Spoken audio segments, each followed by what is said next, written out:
नमस्कार, स्वागत है आप सभी का कालचक्र में। मैं हूं विपनेश माथुर और मेरे साथ हैं प्रश्न कुंडली विशेषज्ञ पंडित सुरेश पांडे जी। पंडित जी, स्वागत है कालचक्र में। धन्यवाद। घर में गंगा जल है तो बदलने वाली है आपकी किस्मत, लेकिन कैसे, जानने के लिए देखिए गंगा दशहरा स्पेशल कालचक्र। तो ये है गंगा दशहरा स्पेशल कालचक्र, ध्यान से देखिएगा। जी हाँ, कल गंगा दशहरा है। कहते हैं गंगा में डुबकी लगाने से, उसमें स्नान करने से जन्मों जन्मों के पाप धुल जाते हैं, कष्ट मिट जाते हैं आपकी जिंदगी के। लेकिन क्या आपको ये पता है कि घर और कार्यक्षेत्र में रखा गंगाजल भी ग्रहों के बुरे प्रभावों को कम करने, आने वाली परेशानियों से आपको बचा सकता है, आपकी मदद करता है? अगर नहीं तो आप बने रहिए हमारे साथ, क्योंकि आज कालचक्र में पंडित सुरेश पांडे जी आपको बताएंगे गंगा जल से जुड़े वो चमत्कारी उपाय जो आपकी किस्मत को संवार सकते हैं। तो ध्यान से देखिए आज का कालचक्र। इसके अलावा जैसा कि हम कहते हैं, आपके मन में कोई भी प्रश्न आता है कार्यक्रम के दौरान तो लाइव आप हमें फोन कर सकते हैं, पंडित जी से अपना सवाल पूछ सकते हैं। इसके लिए आपको करना क्या होगा, हमारा नंबर नोट करना होगा। नंबर आप जल्दी से नोट कर लीजिए, नंबर है 012066522411। इसी के साथ अपनी चर्चा की शुरुआत करें उससे पहले जानते हैं जिसका सबसे पहले आप सभी को रहता है इंतजार, यानी कि आज का शुभ मुहूर्त आपके लिए क्या है।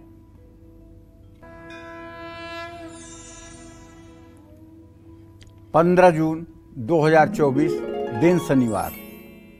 आज ज्येष्ठ शुक्ल पक्ष की नवमी तिथि रात 2:32 तक, इसके बाद दसवीं तिथि शुरू हो जाएगी।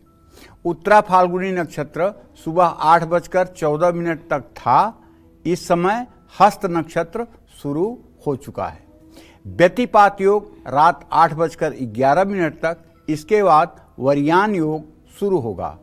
आज मिथुन की संक्रांति है, अर्थात आज सूर्य देव वृषभ राशि से मिथुन राशि में प्रवेश किए हैं, इसलिए इसको मिथुन की संक्रांति कहते हैं। संक्रमण का ही नाम संक्रांति है।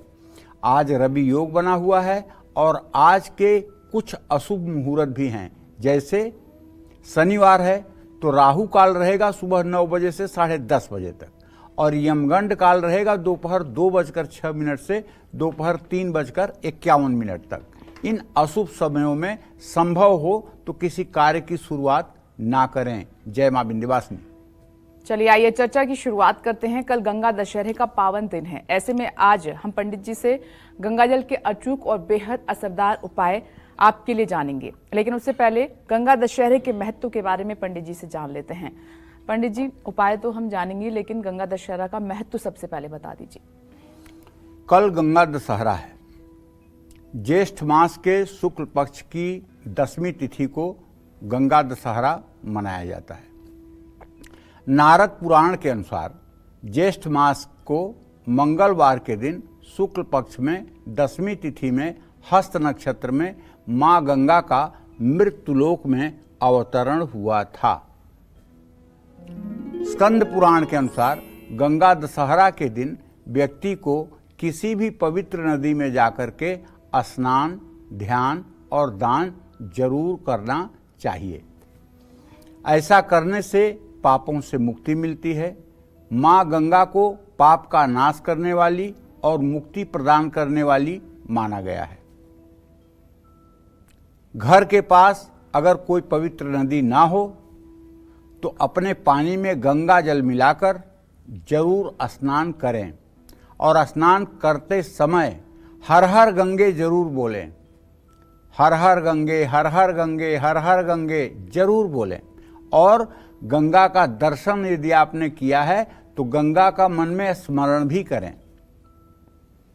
कल गंगा स्नान करते हुए, गंगा जल पानी में मिलाकर स्नान करते हुए अगर आपको आता है तो गंगा स्त्रोत का भी आप पाठ कर सकते हैं। कल जिस भी चीज का आप दान करें उसकी संख्या 10 होनी चाहिए। कल शिवलिंग का अभिषेक गंगा जल से करना चाहिए, क्योंकि भगवान शिव की जटाओं से ही गंगा जी का प्रादुर्भाव हुआ है। जटा कटाह संभ्रम भ्रमानिलिंप निर्झरी विलोल बीच बल्लरी विराजमान मूर्धनि धगत धगत धगत ज्वल ललाट पट्ट पावके किशोर चंद्र शेखरे रति प्रतिक्षणम मम। भगवान शिव अगर चाहते तो गंगा जी को अपने एक दृष्टि से आकाश में स्तंभित कर देते, लेकिन नहीं, उन्होंने अपनी विशाल जटाओं में गंगा जी का स्वागत किया और गंगा जी उनकी जटाओं में 6 महीने तक घूमती रही। भगीरथ के पुनः प्रार्थना करने पर भगवान ने अपनी एक जटा से गंगा जी को बाहर निकाल दिया और वो जगह है गंगोत्री, जहाँ गंगा का आविर्भाव हुआ। गंगोत्री से ही गंगा जी निकलती हैं। जो लोग चारों धाम के तीर्थ में गए होंगे, जिन्होंने गंगोत्री, यमुनोत्री, केदारनाथ का दर्शन किया होगा, उन्होंने निश्चित रूप से गंगा के उद्गम स्थान को देखा होगा और वो लोग बड़े पुण्य के भागीदार हैं जो वहाँ गंगोत्री में स्नान किए होंगे या उस जल का आचमन किए होंगे। निश्चित रूप से उनका जीवन धन्य है। कल भगवान विष्णु के पूजा का भी विधान है। जल, केला, नारियल, अनार, सुपारी, खरबूजा, आम, जल से भरी सुराही या घड़ा, हाथ का पंखा दान करने से विशेष लाभ मिलेगा। देखिए, अब हाथ के पंखे का कोई प्रचलन नहीं रह गया है। समय के अनुसार हर चीज़ की डिमांड होती है। ये हाथ का पंखा शास्त्रों में पहले इसलिए लिखा गया था कि पहले बिजली के पंखे नहीं होते थे, एसी नहीं होता था, तो गर्मी के दिनों में प्रायः हर घर में हाथ का पंखा पाया जाता था। अब तो आप अगर दान देने लायक हैं तो किसी को एसी दान कर सकते हैं, किसी को बिजली का पंखा दान कर सकते हैं, किसी को कूलर दान कर सकते हैं। अगर आपकी सामर्थ्य है तो दान कर सकते हैं। किसी धर्मस्थान में आप एसी लगवा सकते हैं, किसी धर्मस्थान में आप कूलर लगवा सकते हैं। लेकिन बस एक ही रिक्वेस्ट है कि अगर आपका दिल इतना बड़ा है कि आप किसी धर्मस्थान में एसी लगवा सकते हैं, कूलर लगवा सकते हैं, पंखा लगवा सकते हैं, तो मेरी हाथ जोड़ के विनती है कि आप उस पर अपना नाम मत लिखवाइएगा। ऐसा मत लिखवाइएगा सौजन्य से राम स्नेही, ना ना ना, फिर आपका ये अविनाशी बैंक में अकाउंट में जमा नहीं होगा, क्योंकि आपका नाम 100 लोग पढ़ लेंगे, आपको पुण्य तो मिल गया, वाहवाही मिल गई, तो फिर अविनाशी बैंक में आपको क्या मिलना है? कुछ नहीं मिलना है। इसलिए नाम लिखवाने से बचें, वाहवाही से, लोकेशना से बचें। माँ गंगा की कृपा पाने के लिए गंगा जी का स्पर्श और सेवन जरूर करना चाहिए। वैसे तो हमारे शास्त्रों में लिखा हुआ है, गंगे तव दर्शनार्थ मुक्ति, गंगा जी का केवल दर्शन करने से मुक्ति मिल जाती है।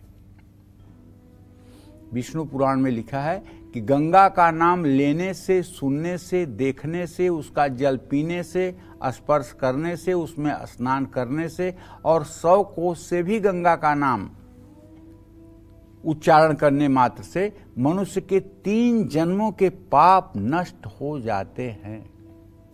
लेकिन ये बात समझ में तब आएगी जब आप सचमुच में कभी गंगा स्नान किए होंगे। मैं चाहे जितनी बात बोल दूं, लेकिन अगर आपने गंगा स्नान नहीं किया है तो आप इस महत्व को शायद समझ नहीं पाएंगे। क्यों? क्योंकि अगर कोई आप किसी को मिठाई खिलाइए तो आप उससे पूछोगे मिठाई कैसी थी, तो वो कहेगा अच्छी थी। तो आप पूछेंगे अच्छा मिठाई और आपको कैसी लगी? बहुत अच्छी लगी। फिर अगर आपने पूछ दिया कि मिठाई कैसी थी, तो उसका जवाब होगा आप खा के देख लो। तो कहने का मतलब गंगा का जो मैंने महात्म्य बताया, ये आप स्नान करके देख लो। स्नान करते ही ऐसा लगता है जैसे जन्म जन्म का बोझ शरीर के ऊपर जो था वो निकल गया, जैसे जन्म जन्मांतर का कोई भार आपके शरीर पर था जो गंगा में डुबकी लगाते ही दूर हो गया। लेकिन विश्वास के साथ गंगा में डुबकी लगानी चाहिए। एक बार गंगा दशहरा पर बहुत ढेर सारे श्रद्धालु हरिद्वार में गंगा स्नान करने जा रहे थे। वायु मार्ग से भगवान शिव माता पार्वती के साथ विचरण कर रहे थे। माता पार्वती ने शिव जी से कहा कि देख रहे हैं, सब लोग आज गंगा दशहरा पर जा करके हरिद्वार में स्नान करेंगे, कितने पुण्य के भागीदार हैं, इनका भाग्य कितना अच्छा है। भगवान शिव ने हंसते हुए कहा कि इसमें गंगा स्नान करने वाले 2-4 लोग ही हैं, बाकी तो सब पानी में नहाने जा रहे हैं। माता ने कहा कि अरे ऐसे कैसे हो सकता है, सब तो गंगा ही स्नान करने जा रहे हैं। कहीं विश्वास न हो तो चलो देख लो। तो दोनों पृथ्वी पर आ गए और भगवान शिव ने एक वृद्ध का रूप बना लिया और माता पार्वती एक वृद्धा के रूप में बैठ गई और एक छोटा सा गड्ढा माया से तैयार करके कीचड़ वाला, उसमें भगवान शिव जाकर गिर गए। और माँ पार्वती जो लोग स्नान करके आते उनसे कहती कि भैया मेरे पति को इस गड्ढे से निकाल दो। जब कोई निकालने के लिए तैयार हो जाता तो माता कहती कि देखिए मेरे पति निष्पाप हैं, अगर आपने कोई पाप किया होगा तो आप जल जाएंगे इनको छूने के बाद। तो लोग आगे बढ़ जाते थे।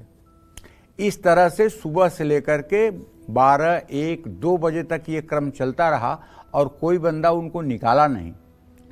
जो निकालने के लिए तैयार होता था तो पार्वती जी कहती हैं भैया अगर आपने कोई पाप किया होगा तो मेरे पति निष्पाप हैं, आप जल जाएंगे। वो आगे बढ़ जाता था।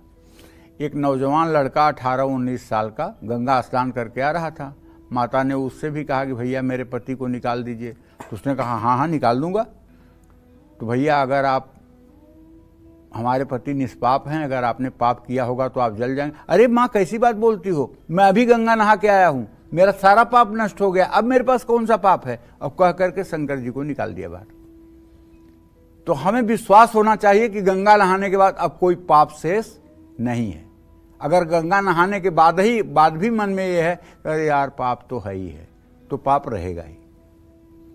क्योंकि मंत्रे तीर्थे दैवज्ञ भय सज्जे देवालय, जादृशी विश्वासम तादृशी फलम लभेत। जैसा विश्वास होगा वैसा ही फल मिलेगा। गंगा स्नान का भी विश्वास होना चाहिए कि मैंने गंगा में स्नान किया, सारे पाप धुल गए। यही बात गीता में भी भगवान कहते हैं मन एवं मनुष्याणाम कारण बंध मोक्षयो। मनुष्य का मन ही उसके बंधन और मोक्ष का कारण है। तो इसलिए गंगा में डुबकी लगाते समय इतना विश्वास रखें कि एक डुबकी लगाने के बाद सारे पाप जलकर नष्ट हो जाएंगे और आप एकदम पुण्यात्मा बन जाएंगे और फिर पुनः जीवन में आप पाप नहीं करेंगे।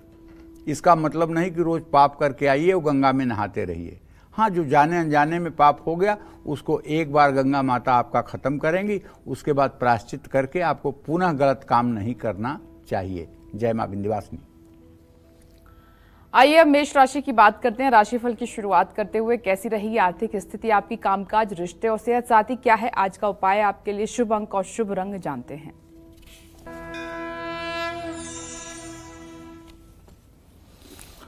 देखिए अब थोड़ा सा ट्रांजिट तो बदला है।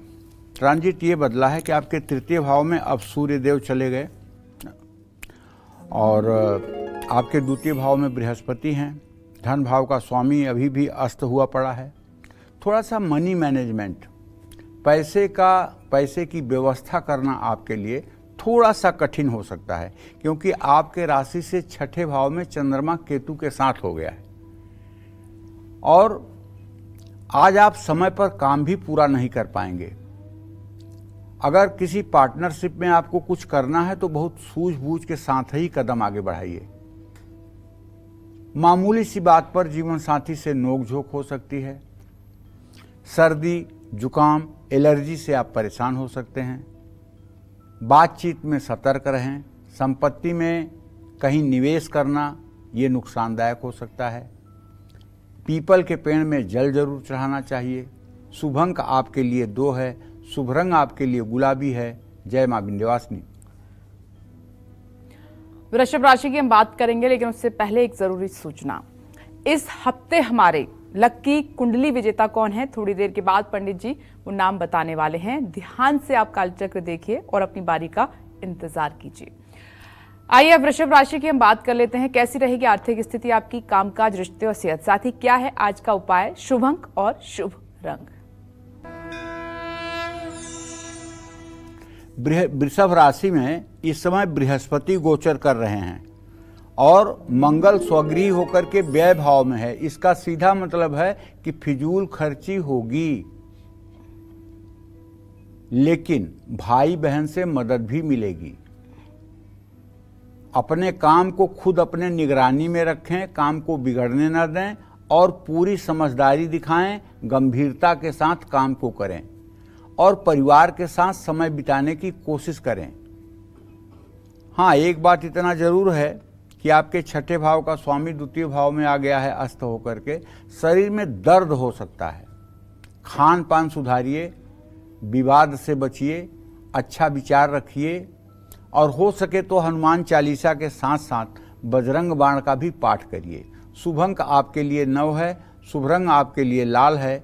जय मां विंध्यवासिनी। चर्चा को आगे बढ़ाएं उससे पहले कालचक्र दर्शक राजस्थान अलवर से रूबी जी हमारे साथ जुड़ गई हैं। स्वागत है आपका कालचक्र में। अपना प्रश्न पंडित जी से पूछिए। गुरु पंडित जी प्रणाम। राधे राधे। श्री राधे। पंडित जी मेरे 3 सवाल है पंडित जी। मैं रूबी राजस्थान से बोल रही हूँ पंडित जी। जी पंडित जी पहला मेरा सवाल है, मेरी बेटी का नाम सिया है जी। उसका जन्म 10वां महीना 8 तारीख 2009 का है, सुबह 5 बजे का है पंडित जी। वो नीट की तैयारी कर रही है पंडित जी। इस साल 10th की है, वो नीट की तैयारी कर रही है। उसका आगे नीट का कैसे रहेगा, क्लियर हो पाएगा या नहीं, और उसका आगे भविष्य कैसे रहेगा पंडित जी। और दूसरा सवाल है मेरे बेटे के लिए। बेटे का नाम है लक्ष्य। उसका 2 मई 2011 5वां महीना है, और शाम रात का 10:30 बजे का जन्म है पंडित जी। उसका पढ़ाई में बिल्कुल मन नहीं लगता पंडित जी। उसका भविष्य कैसे रहेगा उसके बारे में पूछना था। और तीसरा सवाल क्या है? हेलो। हाँ जी पंडित जी। तीसरा सवाल भी पूछ रही थी ना? हाँ जी, तीसरा सवाल पूछ रहे थे पंडित जी। मेरे पति का नाम है राजधन। उसका डेट ऑफ बर्थ है 1984 12वां महीना 16 तारीख। वो पंडित जी बात बात पे झगड़ा होता है हमारे दोनों पति पत्नियों के संबंध में। बिल्कुल भी मतभेद है, प्यार नहीं है पंडित जी। कोई उपाय बताइए पंडित जी, बहुत परेशान हूँ मैं पंडित जी। चलिए रूबी जी, मैं आपको पहले प्रश्न का उत्तर देता हूँ। आपके पुत्री भाव का स्वामी शनि है, उससे पंचम भाव का स्वामी बुध है। आपकी बेटी पढ़ने लिखने में बहुत कुशाग्र है, इसमें कोई दो राय नहीं है, और इंटेलिजेंट है, मेहनती है, इसमें कोई दो राय नहीं है। लेकिन डॉक्टर बनने का योग नहीं बनता हुआ दिखाई दे रहा है। नीट की परीक्षा क्वालिफाई कर पाएगी ऐसा नहीं लग रहा है। हाँ, अगर आप प्राइवेट पढ़ा सकती हैं मेडिकल की पढ़ाई तो पढ़ाई कर सकती है, लेकिन जो मुझे दिखाई दे रहा है शायद ही आप प्राइवेट पढ़ाई करा पाएं। दूसरा प्रश्न आपके बेटे के बारे में है, तो देखो अभी तो ये 13 साल का है। इसके विद्या भाव का स्वामी जो है वो सूर्य है, और मंगल सूर्य की तृतीय एकादश स्थिति है। चंचल है। अगर तुम थोड़ा सा भी इसे प्यार से समझाने की कोशिश करो तो ये पढ़ाई कर सकता है, और इसके हाथ से अगर सूर्य को जल दिलवाओ तो इसके अंदर गंभीरता आ सकती है। और एक तांबे का सिक्का छेद वाला लाल धागे में बांधकर अगर मंगलवार को इसके गले में धारण करवाओ तो पढ़ाई के प्रति इसकी एकाग्रता बढ़ेगी। तीसरा प्रश्न आपका जो है वो पति से संबंधित है। तो मैं बताऊं कि बुध और बृहस्पति की द्वितीय द्वादश स्थिति है। बेवजह आप लोग वकीलों की तरह लड़ते हैं, कोई ना तो कारण है ना तो कोई उसका मतलब कि जो है कार्य है। ये बेवजह की लड़ाई है। मैं आपसे ये कहना चाहता हूँ कि आप सिद्ध कुंजिका स्त्रोत, दुर्गा सप्तशती का एक चैप्टर है सिद्ध कुंजिका स्त्रोत, सुबह शाम सिद्ध कुंजिका स्त्रोत का घी का दिया जलाकर पाठ करना शुरू कर दीजिए। अगर ये पाठ आपने लगातार करना शुरू किया तो बहुत कम दिनों में ही आप पति पत्नी के बीच में सामंजस्य स्थापित हो जाएगा, और आप लोग एक दूसरे की बात सुनोगे और प्रेम पूर्वक अपने जीवन का निर्वाह करोगे। क्योंकि सिद्ध कुंजिका स्त्रोत का पाठ करने के बाद अगर पतिदेव गलत होंगे तो वो ठीक हो जाएंगे, अगर आपका स्वभाव गलत होगा तो आप में सुधार होगा, दोनों लोगों में सामंजस्य बन जाएगा। आप केवल सिद्ध कुंजिका स्त्रोत का पाठ सुबह शाम करना शुरू करें। जय मां विंध्यवासिनी। गंगा दशहरे पर स्नान और दान का कितना बड़ा महत्व है ये तो आपने जान लिया। अब पंडित जी से ये जानते हैं कि गंगा जल के वो आसान और असरदार उपाय जिनको करने से व्यक्ति को अपार धन के साथ साथ चल अचल संपत्ति का भी सुख मिल सकता है। आइए जानते हैं। पंडित जी, गंगा स्नान के साथ साथ महत्व बताया, स्नान का महत्व आपने, अब कुछ उपाय बता दीजिए जो आज कल के दिन मतलब कर सकते हैं दर्शक। देखो, धन और संपत्ति की प्राप्ति के लिए कल गंगा दशहरा पर हरिहर स्त्रोत का पाठ करना चाहिए। बेल, पलाश, खैर की लकड़ी से अपने घर में हवन करना चाहिए। आर्थिक परेशानियों से मुक्ति के लिए कल गंगा दशहरा पर एक शीशी में गंगा जल भरकर उसमें सफ़ेद गुंजा के बीज डालकर हर रोज आपको श्री सूक्त के 16 मंत्रों का सुबह शाम पाठ करना चाहिए।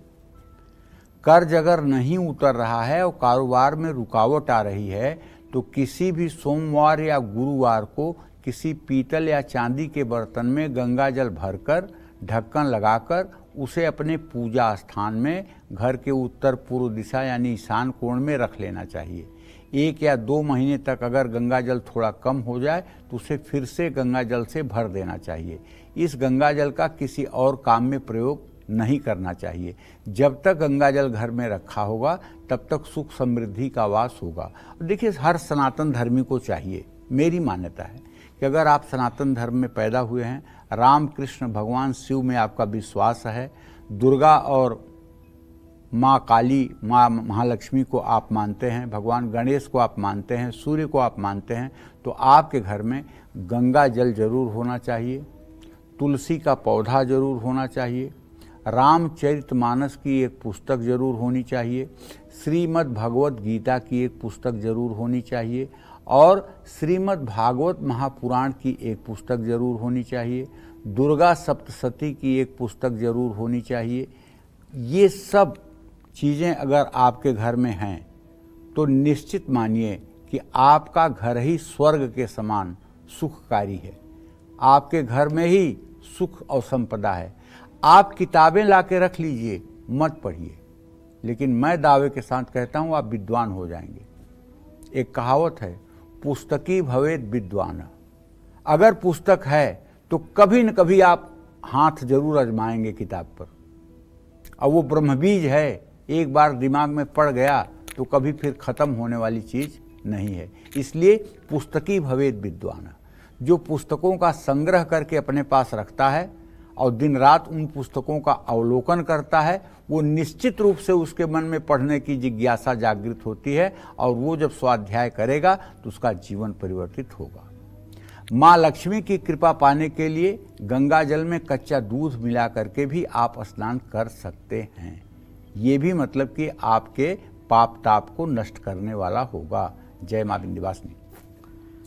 और आज के हमारे कुंडली विजेता कौन है, थोड़ी देर में पंडित जी आपको बताने वाले हैं। बहुत सारे ईमेल के जरिए लोग अपनी कुंडली के बारे में पंडित जी से जानना चाहते हैं। बहुत सारे ईमेल्स हमें आते हैं और हर हफ्ते, जैसा कि आप जानते हैं, हम एक कुंडली विजेता चुनते हैं।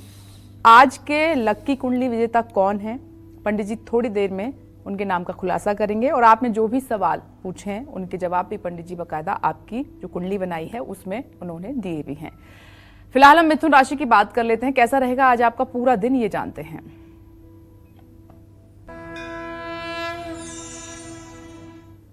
मिथुन राशि में यद्यपि इस समय सूर्य बुध शुक्र की स्थिति है, बुध स्वगृही है, सूर्य देव आज ही प्रवेश किए हैं, तो सेविंग्स बचत तो होगी, निवेश भी करेंगे, लेकिन अपनों से ही सतर्क रहें। आपके काम की तारीफ होगी, तरक्की मिलेगी। परिवार में कोई महत्वपूर्ण चर्चा होगी, सकारात्मक सोच सेहत को ठीक रखेगी। चिड़चिड़ापन काम और रिश्ते को बिगाड़ सकता है। गाय को जौ खिलाएं। शुभ अंक आपके लिए 5 है, शुभ रंग आपके लिए क्रीम है। जय मां विंध्यवासिनी। और इसी के साथ अब बारी है कर्क राशि की। आज आपका दिन कैसा रहेगा, आपका भाग्य आपका कितना साथ देगा, ये जान लेते हैं। कर्क राशि के जातकों को बताना चाहूंगा कि थोड़ा सा आज का ग्रह गोचर अच्छा नहीं है। जैसे क्या अच्छा नहीं है, आपका राशि स्वामी इस समय केतु के साथ ग्रहण दोष में फंस गया है। आपके भाग्य स्थान में राहु हो गया, आपके व्यय स्थान में बुध शुक्र और सूर्य हो गए, तो कैसे अच्छा होगा। आज का दिन आपके लिए ठीक नहीं है, पैसों की कमी रहेगी। लेकिन अगर कोई मुकदमा आप लड़ रहे हैं तो उसमें आपको विजय मिल सकती है। सहकर्मियों से बेवजह मनमुटाव होगा, विवाद भी संभव है। घरेलू मामलों के कारण मन में तनाव हो सकता है। आज आपको चाहिए कि दवाई लेने में लापरवाही न करें। कार्य क्षेत्र में षड्यंत्र का शिकार होने से बचें। काले और सफ़ेद तिल शिवलिंग पर चढ़ाएं। शुभ अंक आपके लिए 3 है, शुभ रंग आपके लिए गुलाबी है। जय मां विंध्यवासिनी। गंगा जल आपकी शादी भी कराएगा, आपको सेहतमंद भी रखेगा, हर दोष दूर करेगा और आपके डूबते बिजनेस की नया भी पार लगाएगा। लेकिन कैसे, ये सब पंडित जी आपको बताने वाले हैं इस छोटे से ब्रेक के बाद। आप बने रहे हमारे साथ और देखते रहें गंगा दशहरा स्पेशल कालचक्र। ब्रेक के बाद आप सभी का एक बार फिर से स्वागत है कालचक्र में। कल गंगा दशहरा है, इसीलिए आज कालचक्र में पंडित सुरेश पांडे जी हमें आपको गंगा जल के बेहद आसान और असरदार और चमत्कारी उपाय बता रहे हैं। कल गंगा दशहरे पर ही नहीं बल्कि किसी भी शुभ मुहूर्त में गंगा जल घर या कार्यक्षेत्र में रखकर कुछ खास उपाय करने से कैसे सुख समृद्धि आएगी ही, साथ ही नौकरी और कारोबार में भी दिन दोगुनी और रात चौगुनी तरक्की मिलेगी। ये जानते हैं पंडित जी से। पंडित जी बताइए। देखिए, सुख समृद्धि पाने के लिए कल गंगा दशहरे के दिन शिव मंदिर या घर के शिवलिंग के सामने बैठकर शिवलिंग पर गंगा जल चढ़ाकर भगवान शिव की स्तुति करनी चाहिए। रुद्राष्टाध्यायी का पाठ कर लेना चाहिए। अगर पूरा रुद्राष्टाध्यायी नहीं पढ़ सकते हैं तो रुद्र सूक्त के 16 मंत्रों का पाठ कर लेना चाहिए। रुद्राष्टाध्यायी में जो 5वां अध्याय है उसके शुरू के 16 मंत्र जो है ये रुद्र सूक्त कहलाते हैं। इन मंत्रों से ही भगवान शिव के पूजा का शास्त्र सम्मत विधान है। शिवलिंग पर चढ़े जल से अपने माथे पर तिलक करना चाहिए। कारोबार में अगर नुकसान हो रहा है तो कल गंगा दशहरे के दिन गंगा जल को हाथ में लेकर 21 बार गायत्री मंत्र जप करना चाहिए। गंगा जल को अपने कार्यक्षेत्र की दीवारों पर छिड़क देना चाहिए। सफ़ेद चंदन को 1 हफ्ते तक अपने घर में रखना चाहिए। चंदन को धूप बत्ती दिखानी चाहिए और फिर अपनी तिजोरी में रख देना चाहिए। कार्य क्षेत्र में हर पूर्णिमा पर गंगा जल छिड़कें। कारोबार का घाटा रुक जाएगा, उन्नति होने लगेगी। अगर आपके फैक्ट्री में मशीनें बार बार खराब हो रही हैं तो आपको चाहिए कि मशीनों में एक बार गंगा जल में केसर और हल्दी घोलकर उससे मशीनों पर स्वास्तिक का चिन्ह बना दीजिए। निश्चित रूप से ये उपाय आपके लिए लाभकारी होंगे। जय मां विंध्यवासिनी। और आज के हमारे लक्की कुंडी विजेता कौन है, बस थोड़ा सा इंतजार और कीजिए, उसके बाद पंडित जी आपको बताने वाले हैं।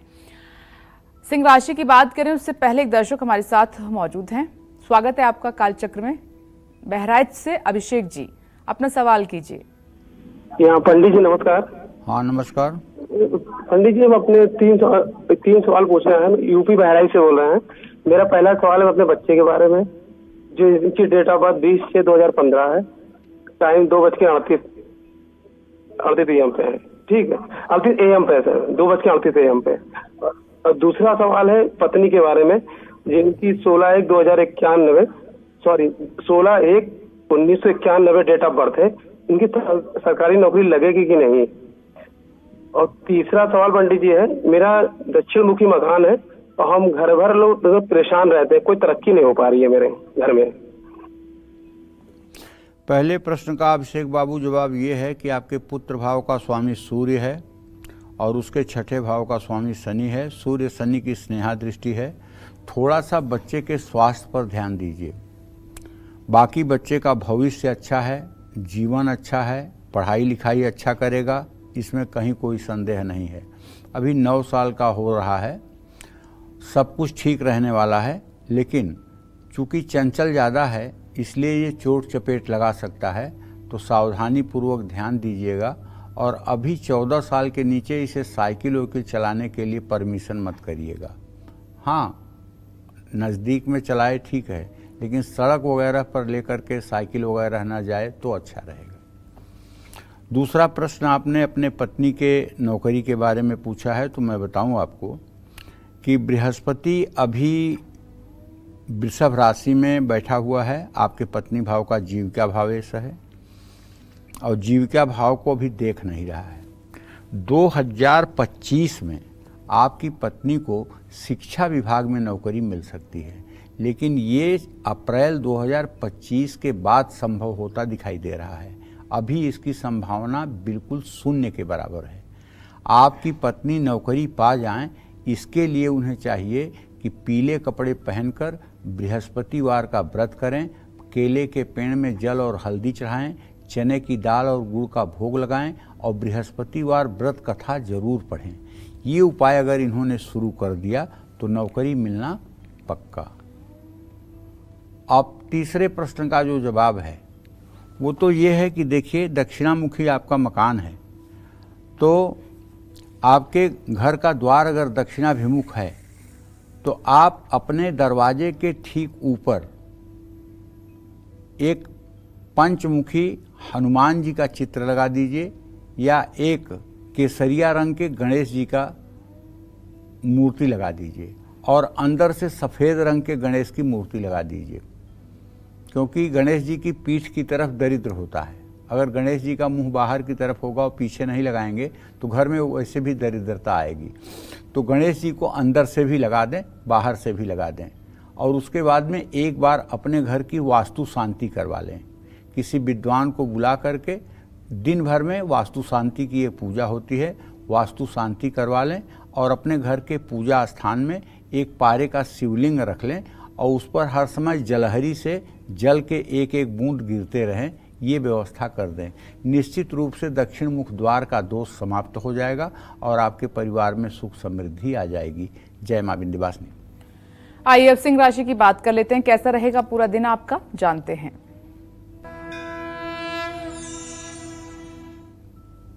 सिंह राशि के जातकों को बताना चाहूँगा कि देखिए, ग्रह गोचर तो ठीक है, लेकिन फिर भी एक बात तो कहूँगा कि आपके धन भाव में इस समय चंद्रमा केतु के साथ ग्रहण दोष बना रहा है, तो थोड़ा सा आर्थिक तंगी, थोड़ा सा जेब तंग रहेगा आपका।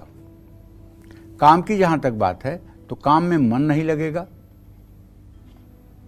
अपने लोगों के साथ आज आप पेशेंस खो सकते हैं, धैर्य खो सकते हैं। पहले से बीमार हैं तो अपना ध्यान रखिए।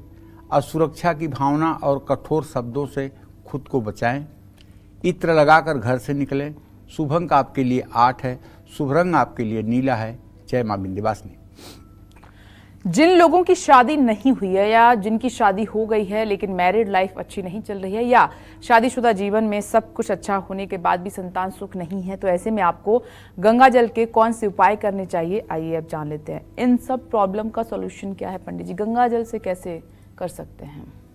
गंगा जल से तो इस त्रिलोकी में कोई ऐसा कार्य नहीं है जो न पूर्ण होता हो। गंगा जी ऐसा कोई मनोरथ नहीं है जिसे न पूरा कर देती हो। इसलिए गंगा जी के तो सामने खड़े होकर आप संकल्प कर दीजिए कि हे माँ गंगे, मेरी ये मनोकामना पूरी कर दो, तो माँ गंगा सदैव उस मनोकामना को पूरी कर देती है। मनचाहा जीवन साथी पाने के लिए कल या किसी भी शुभ योग में मीठी रोटी बनाकर गंगा के घाट पर गायों को खिलाने से मनोकामना पूरी होती है। घर के मुख्य द्वार पर एक गंगा जली रखें। शादी के बाद जब बेटी विदा हो रही हो तो एक लोटे में गंगा जल थोड़ी सी हल्दी डालकर कन्या के सिर से 7 बार फेंककर उसे विदाई के रास्ते में आगे फेंक दें।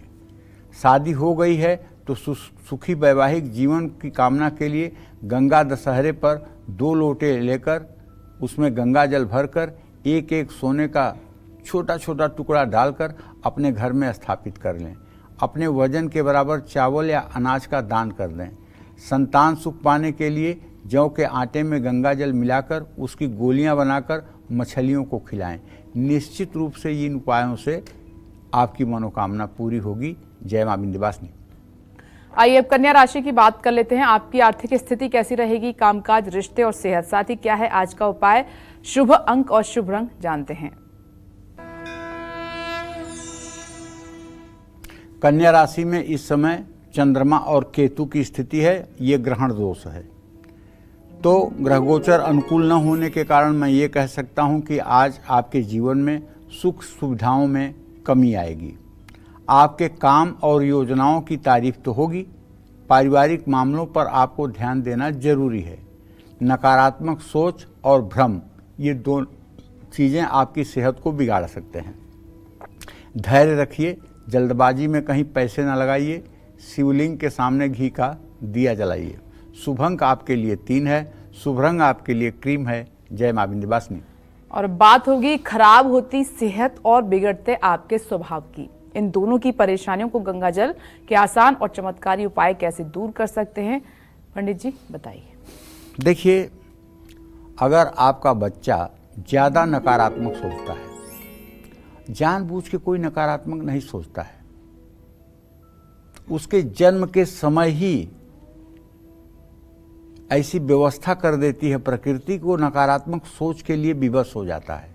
जैसे किसी के कुंडली में चंद्रमा पर शनि, राहु, केतु की दृष्टि हो, या शनि और केतु या राहु के बीच में चंद्रमा हो, या शनि राहु केतु के साथ चंद्रमा हो, तो ऐसा व्यक्ति अगर पूरे विश्व का मालिक बना दिया जाए और उसे सिंहासन पर बैठा दिया जाए, तब भी वहाँ वो सुख नहीं महसूस करेगा।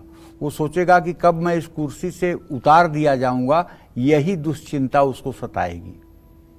तो जिन लोगों की जन्म कुंडली में चंद्रमा पीड़ित है, वो लोग हर समय नकारात्मक विचार से घिरे रहते हैं, गुस्सैल होते हैं और कल्पनाओं में ही जीवन जीते हैं। हर समय निगेटिविटी उनके चेहरे पर हावी रहती है। उनके चेहरे पर आपको आभा मंडल दिखाई ही नहीं देगा। चाहे जितना गोरा रंग हो, लेकिन मुरझाया हुआ चेहरा होगा। एक तो चंद्रमा का इलाज करना चाहिए, और चंद्रमा का इलाज जल से ही होता है। तो उस पर समय समय पर ऐसे लोगों को चाहिए कि अपने ऊपर गंगा जल छिड़कते रहें, और गंगा जल से 3 बार रोज आचमन भी किया करें।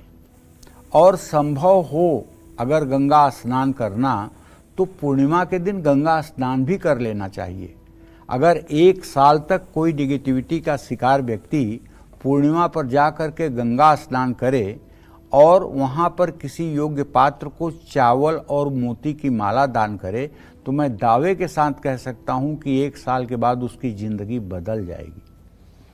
बच्चे को चांदी के गिलास में ही पानी पिलानी चाहिए। मेडिटेशन करने के लिए कहना चाहिए। अब स्वभाव के बारे में बात करना चाहता हूं। अच्छी सेहत के लिए कल शिव पार्वती की पूजा करनी चाहिए। अगर आप पूजा मान लीजिए रास्ते में है, नहीं कर पाएंगे, तो कम से कम ओम सांब सदाशिव, ओम सांब सदाशिव, ओम सांब सदाशिव, यही मंत्र 1 घंटे कर लीजिए। ओम सांब सदाशिव, सांब माने अम्बा सहित भगवान शिव, पार्वती सहित भगवान शिव, सांब सदाशिव, सांब सदाशिव 1 घंटे कर लीजिए। मन में करिए, कोई चिल्ला करके दिखावा करने की जरूरत नहीं है, मन में कर लीजिए। फिर देखिए भगवान शिव का हाथ कैसे आपके ऊपर रहता है। गंगा जल से भगवान शिव का अभिषेक करें। मृत संजीवनी मंत्र का हो सके तो जप करें। बेल की लकड़ी से हो सके तो हवन करें। 7 प्रकार के अनाज दान करें। हार्ट अटैक, ब्लड प्रेशर की समस्या से बचने के लिए 5 मुखी रुद्राक्ष को गंगा जल से धो करके शिवलिंग पर अर्पित करें। परिवार में कोई हमेशा अगर बीमार रहता है तो सिरहाने चांदी के बर्तन में गंगा जल भरकर उसमें केसर डालकर रखें। पानी में गंगा जल मिलाकर स्नान करें। घर में किसी को बुरे सपने आते हैं तो सोने से पहले अपने सिरहाने गंगा जल रख करके सोएं। निश्चित रूप से इन चीज़ों से राहत मिलती है। जय मां विंध्यवासिनी। बिहार मोतिहारी से आदित्य जी इस वक्त हमारे साथ फोन लाइन पर मौजूद हैं। स्वागत है आपका कालचक्र में। अपना प्रश्न पंडित जी से पूछिए। चरण स्पर्श पंडित जी। हाँ, सदा सुखी रहो आदित्य। मेरा जन्म 19 अक्टूबर 2004 को रात 8:56 में हुआ है। 7वीं तिथि मंगलवार। मेरा करियर और भविष्य कैसा रहेगा? और मेरा एक घर बनने जा रहा है, नया घर बनने जा रहा है, लेकिन उसका दक्षिण मुख मकान बन रहा है। तो उसके लिए कोई उपाय? और नींव अभी 22 जुलाई को पड़ने वाला है। तो और मेरे पिताजी का एक बिजनेस है, दुकान है, अभी बहुत समस्या चल रहा है, कर्ज भी बहुत बढ़ गया है। तो उसके लिए भी कोई उपाय बताइए। अभिषेक, ऐसा है, जहाँ तक आपके भविष्य की बात है, तो भविष्य तो आपका मुझे ठीक दिखाई दे रहा है, लेकिन वर्तमान बिल्कुल ठीक नहीं है। वर्तमान बिल्कुल नहीं ठीक है। जो समय चल रहा है ये बिल्कुल ठीक नहीं है। न तो आपके एजुकेशन के लिए ठीक है, न तो आपके प्रोफेशन के लिए ठीक है। और आपको चाहिए कि आप अपने भविष्य को ठीक करने के लिए राम रक्षा स्तोत्र का सुबह शाम पाठ करना शुरू कर दें। अगर ये पाठ लगातार आपने 3 वर्षों तक कर लिया तो उसके बाद जिंदगी में कोई आपको रोक नहीं पाएगा। हाँ, जहाँ तक मकान की बात है, दक्षिणाभिमुख मकान सबके लिए दोषी नहीं होता है। अब बात यह है किसके नाम से मकान बन रहा है, उसके लिए दक्षिण दिशा कैसी है, कौन है उस मकान का गृह स्वामी, कौन उस मकान का नींव रख रहा है, उसके नाम के आधार पर देखा जाए। ऐसे नहीं कहा जा सकता कि दक्षिण दिशा सबके लिए खराब होती है। वास्तुशास्त्र में 16 प्रकार के घरों का वर्णन है। ध्रुवम च धान्यम जयम च नंदम खरं च कांतम च मनोरमं च सुवक्त्र संगम खल दुर्मुखम च खोडस नामम विजया विधानम, जिसमें मतलब कि 1 2 4 8 1 2 4 8 ये साला ध्रुवांक हैं। जैसे दक्षिण दिशा का साला ध्रुवांक 2 है, उसमें 1 जोड़ा गया तो 3 हो गया। ध्रुवं च धान्यं जयं, जय नामक गृह होता है दक्षिण दरवाजा वाला घर, जिसका सिर्फ दक्षिण दरवाजा होता है, उस गृह का नाम जय नामक होता है, जय नामक गृह होता है। ये अशुभ नहीं है, लेकिन किसी राशि के लिए अगर घात दिशा दक्षिण है तो उस राशि के व्यक्ति के लिए वो बुरा हो सकता है। तो इसलिए इसका विचार जो है स्थानीय स्तर पर करें। तीसरी बात यह है कि जो कर्ज की स्थिति है, इसके लिए परिवार के सदस्यों को चाहिए कि ऋण मोचन मंगल स्तोत्र का 7 बार सुबह शाम पाठ करें। इससे कर्ज में कमी आएगी और आर्थिक स्थिति में सुधार होगा। अगर ऋण मोचन मंगल स्तोत्र का 7 बार सुबह शाम पाठ होना शुरू हो गया तो बहुत जल्दी परिस्थिति में परिवर्तन होगा। जय मां विंध्यवासिनी। तुला राशि वाले जातकों का आज दिन कैसा रहने वाला है, जान लेते हैं।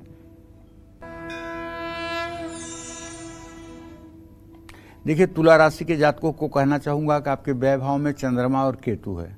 आज आप सही डिसीजन नहीं ले पाओगे, इसलिए संभल करके निवेश करो।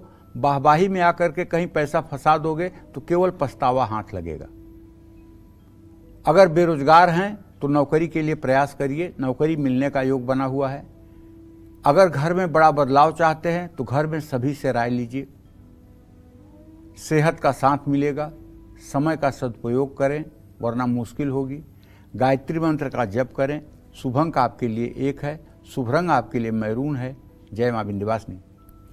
अगर घर में वास्तु दोष और कुंडली में ग्रह दोष है तो हर सुख होते हुए भी आप सुख भोग नहीं पाएंगे। बड़े से बड़े वास्तु दोष और ग्रह दोष को गंगाजल कैसे दूर कर सकता है, पंडित जी अब इस बारे में बताएं। देखो, घर के वायव्य कोण यानी उत्तर पश्चिम के कोने में अगर वास्तु दोष है, वहाँ वास्तु दोष क्या होता है, वहाँ अगर गड्ढा हो जाए, वहाँ की फर्श और जगह की फर्श से नीची हो जाए, वहाँ पे गंदगी हो जाए, वहाँ पे देवता की मूर्ति की स्थापना हो जाए, तो ये सब वास्तु दोष है। हर रोज या सोमवार को गंगा जल में कच्चा दूध मिलाकर शिवलिंग का अभिषेक करना चाहिए। शिव चालीसा का श्रद्धापूर्वक पाठ करना चाहिए। हर रोज गंगा जल में हल्दी मिलाकर पूरे घर में छिड़कनी चाहिए। अगर दक्षिणावर्ती शंख हो तो उसमें गंगा जल डाल के, थोड़ी सी हल्दी डाल के और दूरवा से जल निकाल के पूरे कमरे में और पूरे घर में छिड़का जाए तो मैं दावे के साथ कह सकता हूं कि बड़े से बड़ा वास्तु दोष भी सहम जाएगा। और जब पूजा करके आप उठें तो दक्षिणावर्ती शंख में गंगा जल भर करके और उसे 24 घंटे के लिए पूजा स्थान में छोड़ दें। और हर वास्तु दोष को दूर करना है तो उस गंगा जल का प्रयोग अपने घर के छिड़काव के रूप में करें। आपकी कुंडली में अगर सूर्य ग्रह कमजोर है, तुला राशि का है या तुला नवमांश में है, आपका आत्मविश्वास अगर कमजोर है, आपका कॉन्फिडेंस लेवल अगर कमजोर है, आप बात करने में हकलाते हैं, आप अपनी बात को ठीक से कह नहीं पाते, इंटरव्यू में आप फेल हो जाते हैं, आप सामने वाले को फेस नहीं कर पाते हैं, तो आपको हर रोज पानी में गंगा जल और तिल मिलाकर स्नान करना चाहिए। और सूर्य के वैदिक मंत्रों का ओमा कृष्णेन रजसा वर्तमानो निवेशयन्न मृतं मृतं च हिरण्येन सविता रथेन देवो जाति भुवनानि पश्यन्न, ये मंत्र अगर आप 10 माला रोज करना शुरू कर दें तो मैं दावे के साथ कह सकता हूं 31 दिनों के अंदर आपका पूरा जीवन बदल जाएगा। आपका आत्मविश्वास देखने लायक होगा। और खास करके वो लड़के जो यूपीएससी, यूपीपीसीएस या बीपीएससी की परीक्षा दे रहे हैं और उसकी तैयारी कर रहे हैं, उन सभी बच्चों को चाहिए कि आप ये मान लीजिए कि ये भी मेरी पढ़ाई का एक कोर्स है। जैसे हम पढ़ाई 14 घंटे 15 घंटे कर रहे हैं, वैसे ये भी एक आधे घंटे का कोर्स है, इसे भी हमें करना है। और सूर्य को जल देने के बाद इस मंत्र का 10 माला जप अगर करना आप शुरू कर दें तो 31 दिनों के अंदर ही आपका कंसंट्रेशन, आपकी एकाग्रता और आपका आत्मविश्वास खुद बढ़ चढ़कर बोलेगा, जिसको आप रियलाइज करेंगे। तो निश्चित रूप से विद्यार्थियों के लिए तो ये रामबाण उपाय है, अवश्य करना चाहिए। अगर बृहस्पति कमजोर है कुंडली में, बृहस्पति मकर राशि में है या मकर के नवमांश में है, या केंद्राधिपत्य दोष लगा हुआ है, केंद्रों का स्वामी है, तो पानी में पीली सरसों और थोड़ा सा गंगा जल मिलाकर स्नान करने से लाभ मिलता है। राहु ग्रह को मजबूत करने के लिए हफ्ते में एक बार अपने घर में गंगा जल के छींटे जरूर मारने चाहिए। जय मां विंध्यवासिनी। और अब आगे बढ़ते हुए वृश्चिक राशि की बात कर लेते हैं। आपका दिन आज का कैसा रहेगा, जान लेते हैं। देखिए, अगर आपकी वृश्चिक राशि है तो मैं ये कहूंगा कि बृहस्पति की दृष्टि आपके राशि पर है। सूझबूझ से घाटा भी आपका मुनाफे में बदल सकता है। आपके काम की तारीफ होगी श्रीमान, माता पिता का समर्थन मिलेगा, ऊर्जा से आप भरपूर रहेंगे, इसलिए आज हर काम में आपको सफलता मिलेगी। लेकिन किसी प्रकार के डॉक्यूमेंट्स के रख रखाव में लापरवाही न करें। और मंगल की वस्तु जैसे गेहूं हो गया, गुड़ हो गया, इन सब चीजों का आप दान कर सकते हैं। शुभ अंक आपके लिए 6 है, शुभ रंग आपके लिए पीला है। जय मां विंध्यवासिनी। धनु, मकर, कुंभ और मीन राशि वालों की किस्मत आज कैसी रहने वाली है, कौन से उपाय इनकी हर उलझन को सुलझा सकते हैं, साथ ही आज के हमारे ईमेल कुंडली विजेता कौन है, ये सब बताएंगे आपको पंडित जी, लेकिन छोटे से ब्रेक के बाद। आप बने रहें हमारे साथ और देखते रहें कालचक्र। ब्रेक के बाद एक बार फिर से आप सभी का स्वागत है कालचक्र में। चलिए अब बात करते हैं धनु राशि की। क्या कहता है धनु राशि का राशिफल, कैसा रहेगा आज का दिन, जानते हैं। देखिए, आपका ग्रह गोचर बिल्कुल ठीक नहीं है। क्यों नहीं ठीक है कि आपका राशि स्वामी रोग शत्रु के स्थान में बैठा हुआ है और आपके गमन भाव का स्वामी सूर्य अभी अभी संक्रमण करके और आपके सप्तम भाव में गया है। अगर आप यात्रा आज करेंगे तो धनहानि का योग है। अपने कीमती सामान के प्रति आप सचेष्ट रहें और काम टलेंगे। अपनी कार्य कुशलता पर ध्यान दीजिए। मूड स्विंग्स के कारण रिश्तों में दिक्कत आ सकती है। थकान और कमजोरी महसूस हो सकती है। अपनी गलती मान लीजिए और उसको फिर मत दोहराइए। किसी भूखे व्यक्ति को भोजन कराइए। शुभ अंक आपके लिए 8 है, शुभ रंग आपके लिए गोल्डन है। जय मां विंध्यवासिनी। आइए मकर राशि की बात कर लेते हैं। आपका भाग्य कितना साथ देगा, आज जानते हैं।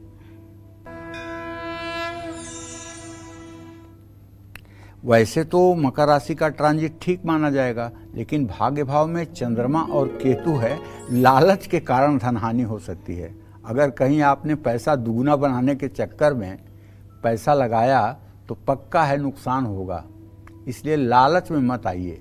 पाप के बाप का नाम ही लालच है। काम में लापरवाही न करें वरना भारी नुकसान उठाना पड़ेगा। किसी अपने से विवाद बढ़ सकता है, कोशिश करें कि विवाद न हो। ज़्यादा काम न करें, थकान और तनाव इससे बढ़ेगा। लोगों के बहकावे में आकर जोखिम न उठाएं। सूर्य को जल चढ़ाएं। शुभ अंक आपके लिए 9 है, शुभ रंग आपके लिए लाल है। जय मां विंध्यवासिनी। कुंभ राशि की बारी है। अब चलिए जानते हैं कि आज आपका भाग्य कितना स्ट्रांग रहेगा। कुंभ राशि में तो ऐसे ही शनिदेव विराजमान है। इसका मतलब है कि नया निवेश भी आप करेंगे और पुराने निवेश से आपको लाभ भी मिलेगा। जरूरी काम ही भूल जाएंगे। काम को टालने की कोशिश न करें। रिश्तों में ईमानदार रहें। कोई अपना नाराज हो सकता है। आत्मविश्वास बढ़ने से सेहत भी ठीक रहेगी। स्वार्थी न बने, किसी की मदद जरूर करें। मटका और छाता दान करें। शुभ अंक आपके लिए 5 है, शुभ रंग आपके लिए सफेद है। जय मां विंध्यवासिनी। अब बारी है इसी क्रम में जो हमारी आखिरी राशि है यानी कि मीन राशि की हम बात कर रहे हैं। तो आज आपका दिन कैसा रहेगा, भाग्य कितना साथ देने वाला है, आइए जान लेते हैं। देखिए, मीन राशि के जातकों को बताना चाहूँगा कि राहु की स्थिति आपके राशि में है, आपका राशि स्वामी तृतीय भाव में है। आज जो पहले की हुई सेविंग्स है, बचत है, वो आपके काम आएगी और आज आप निवेश भी कर सकते हैं। आपकी मेहनत रंग लाएगी, मुनाफा बढ़ेगा, माता पिता से भरपूर सहयोग मिलेगा और आज आप अपने आप को एनर्जेटिक, ऊर्जावान महसूस करेंगे। अपनी बातों से किसी का दिल ना दुखाएं। बरगद के पेड़ में जल चढ़ाएं। शुभ अंक आपके लिए 2 है, शुभ रंग आपके लिए बैगनी है। जय मां विंध्यवासिनी। देखिए, अब इंतजार खत्म हुआ, बारी है कि आज के हमारे लकी कुंडली विजेता कौन है। तो पंडित जी बताइए। आज की हमारी लकी कुंडली विजेता हैं दिल्ली की रहने वाली जिया कुमारी। ये दिल्ली की रहने वाली हैं। इनकी कुंडली बना करके मैं ले आया हूँ। इसमें मैंने फलादेश भी लिख दिया है और ये कुंडली उनको कुरियर के द्वारा भेजी जाएगी और इनके प्रश्नों का समाधान भी इसमें लिख दिया गया है। जय मां विंध्यवासिनी। और एक कालचक्र दर्शक समस्तीपुर से पूनम जी हमारे साथ मौजूद हैं। स्वागत है आपका कालचक्र में। अपना प्रश्न पंडित जी से पूछिए। जी प्रणाम पंडित जी। हाँ, सदा सुखी रहो पूनम। मेरा 2 प्रश्न पंडित जी। पहला प्रश्न है कि जो जिसका जमीन मेरा में निकल गया है पंडित जी, उस आदमी से हम लोग अगर बोलते हैं तो उस सामने से बात नहीं करता है। 2 दिन 4 दिन करते करते 8 महीना कर दिया पंडित जी। और मेरा घर का बिल्कुल आय स्रोत बंद है। कब तक मेरा घर का आय स्रोत मतलब चालू होगा? मैं क्या करूं पंडित जी?